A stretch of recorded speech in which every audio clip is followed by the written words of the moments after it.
Novak Djokovic is wearing himself out, but former WTA Pro dishes out harsh truth on Carlos Alcaraz and Jannik taking on the Big Four. The 2024 season marked a significant turning point in men's tennis, as it was the first time since 2002 that none of the celebrated Big Four, Roger Federer, Rafael Nadal, Novak Djokovic, and Andy Murray, captured a Grand Slam title. These four players, who debuted between 1998 and 2005, have dominated the sport for 2 decades, amassing a staggering 69 Grand Slam titles collectively. However, with Federer, Murray, and Nadal, Novak Djokovic stands as the sole active member of this legendary group. Interestingly, 2024 also saw Djokovic fail to win an ATP title for the first time since 2005. This raises the question: is the 37-year-old finally feeling the impact of age?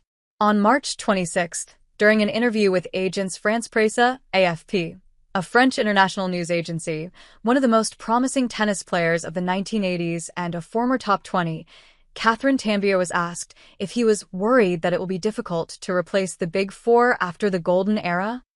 "At one point, it bothered me," Tanvir began.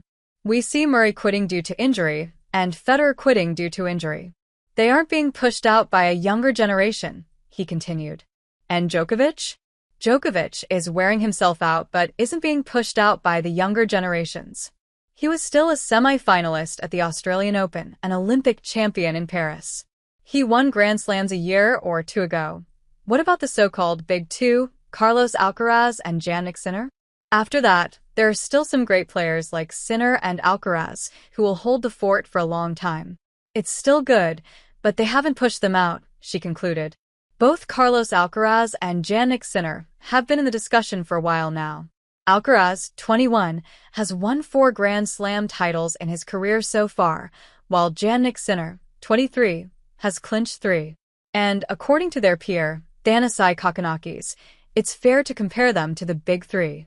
Accolades-wise, maybe it's not, as there is so much more of their career to play out, but in terms of ability and talent they are right up there.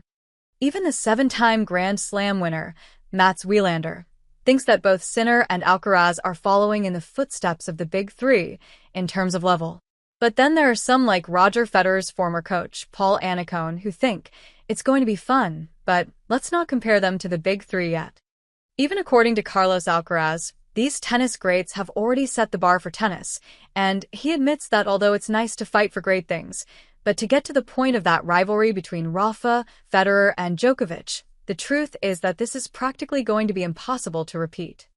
Well, the Swiss maestro, Roger Federer, had once claimed that he was never worried about the future of tennis. But why not? In October 2022, he said, "The game always creates superstars and creates great stories, and so, for me, I never worried about the game." Looking back at their own emergence, he said that when he started his own career, people used to say tennis wouldn't look great post-Sampras and Agassi era, but Federer, along with the other 3, proved them wrong. So for me to now look at the future, I know it's incredibly bright, and we don't have to worry about it on either side, men and women. What do the other members of Big Four have to say about the future of tennis? In November 2023, Novak Djokovic gave an interview in Turin, where he named 3 players who could force him out of tennis. Who were they, though? According to the Serb, Carlos, Jannik, and Holger are the Big Three. The next Big Three, if you want to call them. They're going to carry this sport. I will hang on for as long as I feel like hanging on. As long as I'm able to win against them on the big stage. I'll still keep going, because why stop if you're still winning the biggest titles? Once they start to kick my beat tee, then I will consider probably having a little break or maybe a permanent break from professional tennis. Interestingly, even American legend Andre Agassi also named these 3 youngsters as the possible ones to replace the Big Three. Similarly, Nadal thinks, if we've done it, others can do it, and things are there to be improved. Obviously, there are 2 players who are above the rest, Carlos Alcaraz and Jannik Sinner, and there were 3 of us for almost too many years. And Murray believes that both these players will win a number of majors each, but he doesn't think they will equal or better the number of Grand Slam titles won by the Big Three. What are your thoughts on this, though?